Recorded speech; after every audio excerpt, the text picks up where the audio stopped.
Oke. Nah, ini saya coba ambil ya dari ilmu IELTS ya. Di IELTS itu ada pernah mengambil IELTS, mungkin pernah ya, pernah mendengar ini sebuah tes bahasa Inggris. Cuman di sana ada salah satu tugas yaitu membuat tulisan writing task 2. Ada 2 task ya, task 1, task 2. Nah, ini saya rasa ilmunya cocok nih ketika kita mau mencoba membuat analisis ya. Nah, oke, apa saja nih kalau kita membuat analisis? Yang pertama adalah task response ya. Jadi kita cukup lengkap menjelaskan apa yang memang perlu dijelaskan. Kalau kamu menyampaikan sebuah tabel atau sebuah ide, ya semuanya dijelaskan dengan cukup lengkap, sufficient. Oke, kemudian present a well developed response to the question with relevant, extended, and supported ideas. Nah, ada pengembangan ya, jadi jawabannya tidak selesai begitu aja, datar selesai tanpa ada elaborasi ya, tidak ada penjelasan lebih detail kenapa, digali lagi, dilihat dari sisi yang lain. Kemudian koherensi dan cohesion. Setiap kalimatnya itu sekuensial begitu, formasinya, tahapan-tahapannya, urutannya jelas dan juga logis. Nah, kemudian tadi ini juga kohesivitas di dalam paragraf atau dalam artikel atau tulisanmu itu juga terkelola dengan baik. Biasanya kita pakai kata sambung begitu, sehingga maka dari itu dan seterusnya. Kemudian menggunakan paraphrasing ya, paragraphing. Paragraf artinya konsep ini paragrafnya jelas begitu. Mana inti paragraf, kalimat utama, kalimat pendukung, pendukung terhadap kalimat pendukung bagaimana begitu, dan seterusnya. Kemudian kata-kata yang digunakan cukup luas, wide range. Jadi jangan kata yang itu lagi, menggunakan sinonim. Oke, fleksibel tapi maknanya tetap tepat, precise gitu. Kemudian kalau lebih bagus lagi, kamu menggunakan kata-kata yang tidak umum ya, kata-kata yang menunjukkan bahwa kamu punya wawasan kebahasaan yang lengkap. Oke. Kemudian yes, bisa jangan sampai ada error tentunya ya, jangan sampai ada error. Kemudian struktur yang digunakan tentu struktur yang formal begitu. Kemudian ada variasi, tidak subjek, predikat, objek. Subjek, predikat, objek, jangan itu terus ya, ada keterangannya, kemudian ada kalimat majemuk begitu. Oke. Dan juga nanti menggunakan kalau di bahasa Indonesia tentu juga ada tenses ya. Ada semacam tipe-tipe kalimat menjemuknya, misalnya menggunakan kata sambung yang tepat. Oke. Nah, bagaimana tahapan-tahapannya? Tadi tentu yang pertama adalah jelaskan yang relevan dengan apa yang tema yang mau coba kamu jelaskan di satu tulisanmu itu begitu. Di contoh misalnya di bab analisis. Oke. Jadi idenya juga jangan ngalor ngidul, langsung ini lagi membahas menganalisis tentang apa, langsung to the point. Kemudian berikan contoh begitu, ide-ide yang mendukung. Menurut saya faktor ini penting. Kenapa ini penting? Nah, ada apa? Ada karena A, karena B, karena C, karena D. Dibikin reason gitu. Ya, ada apa? Ada penjelasan ya. Ada struktur yang dibangun, reasoningnya bagaimana? Kenapa faktor ini tidak penting? Alasannya adalah satu ini. Alasan kedua adalah ini. Alasan ke-1 contohnya apa? Begitu ya, dan seterusnya. Jangan melibatkan informasi yang tidak relevan. Jangan terlalu menggeneralisir juga kalau tidak ada datanya. Misalnya, kenapa faktor tampilan produk itu sangat penting? Karena semua orang suka tampilan produk, kan itu menggeneralisir. Tapi kamu bisa menyampaikan bahwa berdasarkan survei penelitian ini 60% orang gitu. Kemudian nah ini ya, reason research and statistic ini juga bagus, penting, perlu ya kalau kita menambahkan tadi data-data. Nah, kemudian kalau bentuknya ini step 2, kalau dalam tes IELTS-nya ya tadi jawab semua bagian dari pertanyaannya. Kalau dalam analisis bagaimana? Ya semua yang perlu kita analisis maka kita jawab. Oke. Nah, bentuk-bentuknya apa? Cara kita menjawab analisis ya. Setuju atau tidak setuju dengan hasil analisis kita. Oke. Kemudian atau bisa jadi membandingkan antara dua hal, antara dua ide.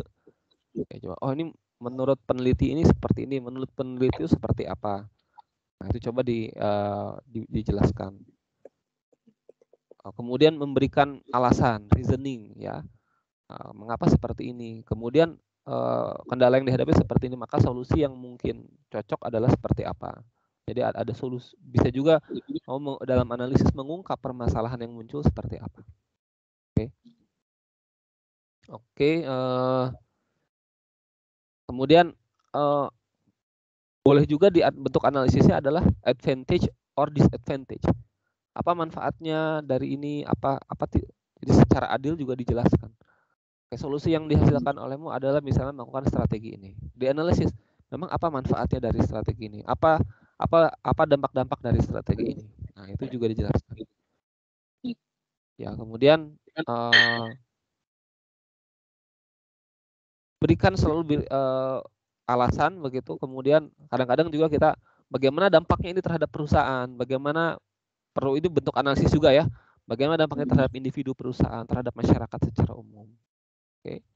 Ya, ini beberapa yang harus diwaspadai, membaca dengan hati-hati. Kemudian disajikan ya apa sebenarnya posisi kita atau tulisan kita, pesan yang ingin kita sampaikan. Oke.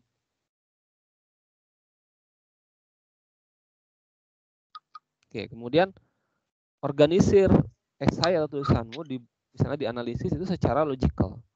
Ya. Sarannya apa? Ada progres, ada jalan cerita, jadi nggak ngalor ngidul, maju mundur, tapi benar-benar selanjutnya begini, selanjutnya apa? Kemudian ada linking phrases. Contohnya apa linking phrases? Sehingga maka dari itu, nah itu gunakan kata-kata seperti itu. Ya, gunakan linking words, tapi jangan terlalu banyak. Oke. Ini kalau bahasa Inggris ya adverbial phrases. Oke. Nah, kemudian menggunakan kalimat yang variatif begitu ya. Jadi supaya jangan perusahaan ini melakukan ini. Perusahaan ini juga membeli produk A, perusahaan ini juga, jangan perusahaan ini terus, perusahaan tersebut. Nah, itu ya. Jadi dipanggilnya menggunakan kata pengganti begitu ya. Oke. Nah, kemudian sequence-nya urutannya tepat begitu. Kalau memang paragraf ini sedang membahas keuntungan dari solusimu misalnya begitu ya. Ya, dijelaskan begitu. Dijelaskan tahapan-tahapannya. Jangan tiba-tiba lagi bahas itu langsung malah membahas yang lain ya. Jadi sequence-nya tidak tepat.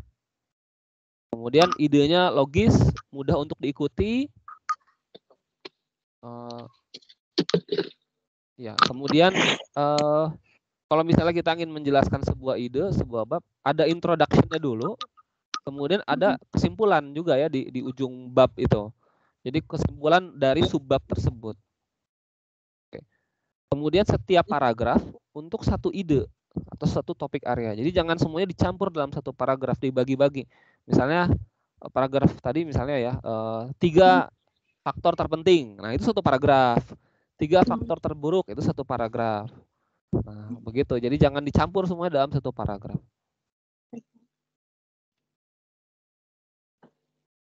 Oke, ini juga linking words-nya pertama-tama, kedua ya, jadi kita gunakan banyak, jangan overuse ya, jangan kata yang sama dipakai terus-terusan. Oke. Ini juga saran ya, start every sentence with a linker. Some people believe, however, beberapa orang mempercayai, akan tetapi, nah seperti itu. Bisa menggunakan angka begitu, kemudian kata singkat kalau yang tentu yang sesuai dengan bahasa Indonesia ya. Oke. Kemudian, nah ini mengorganisir menjadi paragraf. Oke. Nah ini untuk poinnya apa? Introduce your topic topic sentence. Ini kalimat utamanya dulu. Berikan contoh, kemudian jelaskan mengapa ini mendukung poinmu, begitu ya. Kemudian di ujung transisi menuju paragraf berikutnya. Gitu. Ya, contohnya tentu menurut saya sangat penting untuk misalnya perusahaan sebaiknya memperhatikan tentang kepuasan customer. Kemudian berikan contoh. Nah, kita bisa melihat dari contohnya adalah dari data, dari hasil survei pertanyaan A begini-begini. Kemudian jelaskan mengapa contoh tadi itu mensupport poin. Ini kan dalam satu paragraf ya semuanya kan. Kemudian, nah linkingnya bagaimana? Selain hal tersebut ada hal lain juga yang perlu diperhatikan. Nah, baru paragraf berikutnya. Oke. Begitu.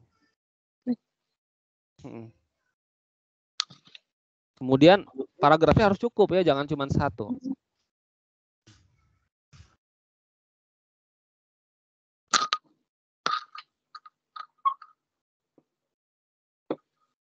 Nah, misalnya nih, contoh yang cukup baik adalah 5 paragraf, biasanya 4 paragraf untuk setiap subbab, begitu. Untuk setiap subbab analisis, ya. Supaya cukup clear menjelaskan idemu seperti apa, ya, untuk analisis tersebut. Oke, jadi ini buat pakai paragraf, kemudian ada penghubung antara paragraf 1 dengan paragraf berikutnya. Kemudian ada introduction dan juga ada conclusion ya.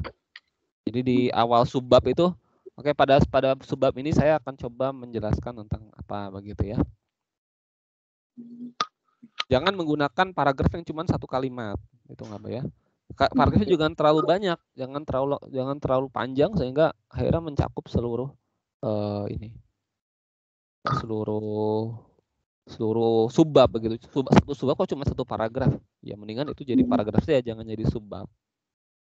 Oke. Nah, ini sebenarnya intinya menggunakan kalimat-kalimat yang akademik begitu ya, dan juga variatif begitu.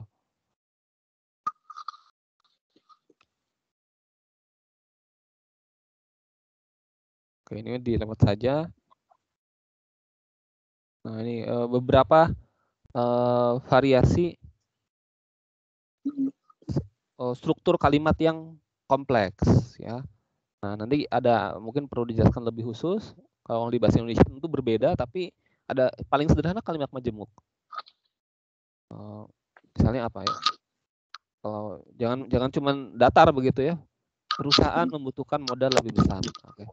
Perusahaan yang sedang dalam rangka meningkatkan kepercayaan dari customer membutuhkan modal lebih besar dalam investasi di bidang marketing. Misalnya seperti itu. Oke.